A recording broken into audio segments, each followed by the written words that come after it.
Indian women will be against the Indian women in the Women's World Cup at Indore. A very warm welcome to all of our viewers. It's Akash Kaushik and you're watching Newsx.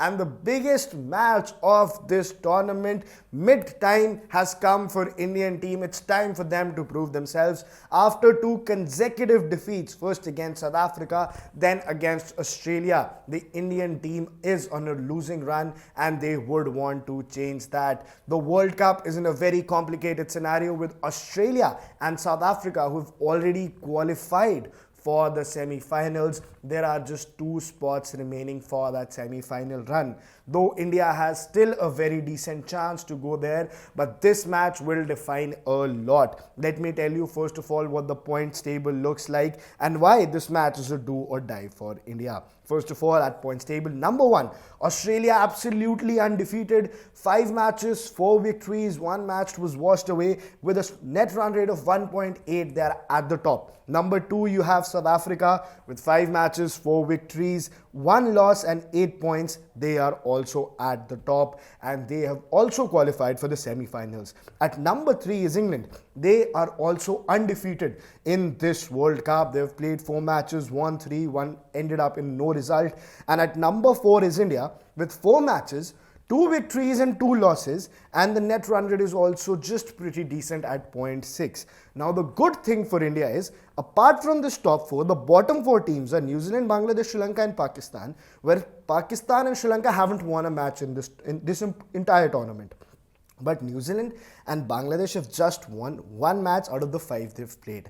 So if India loses, there will be no different situation than of New Zealand and Bangladesh, and then it is going to be very difficult for them to qualify. It's a good thing that they have won the 2 matches they've played, but New Zealand is going to be up against India, and that's very definingly going to be a do or die for India, and then against England. But if New Zealand turns anything upside down, India will not qualify. So India has to win this match, has not to lose this match in order to keep the results in their hand. If they want to qualify for the semi-finals, you gotta win this game, or else you will be looking around at other teams. Please, you lose to this team, you lose to this team. That miss and match will start. If you want to keep your fate in your hands, Team India, this is the chance. You have to win this match. What has been the problem for Team India? They couldn't defend a total of 335 the other day against Australia, and in the history of women's ODI cricket, it was the highest total that was ever chased, and Australia did that in style, did that with hitting a 6.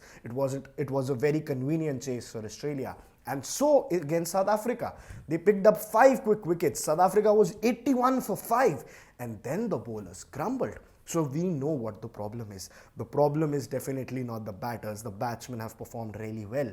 They bat very deep. They are performing very well. But the bowlers, there is not one single bowling option. If you look at the lineup that the Indian team has, they open with Pratika Rawal and Smriti Mandhana. They have Harleen Deol at number 3. Then they have, Harmanpreet Kaur, the captain. Then they have Jemima Rodriguez. Then they also have Deepti Sharma in their squad.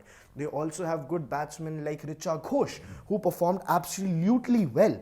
But where does the problem lie? The problem lies with the bowlers. You have Kranti God, you have Sri Charni, you have Renuka. But what happens in the match is that you only go with 5 bowlers. You go with Sneh Rana, you sometimes go with Amanjeet Kaur, Kranti God, Sri Charni, and sometimes Renuka. But these 5 bowlers haven't been enough for you. You need more bowlers. You need a 6th bowling option. But that is the problem. Apart from that, you have Arundhati Reddy. Either you get her into the team, or Radha Yadav. Either you get her into the team. Because Sri Charni, Renuka Singh and Kranti God, the bowling lineup is heavily dependent on these 3 bowlers. You need to have a 6th bowling option. And the problem is that they do not lie within the staff also.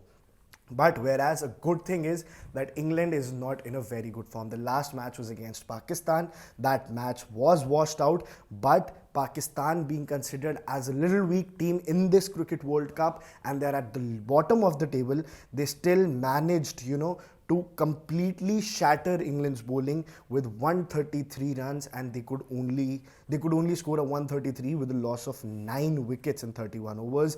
The match has ended up in resulting as a no result because it was interrupted by rain, but still the England team is not very confident. It is not very well versed.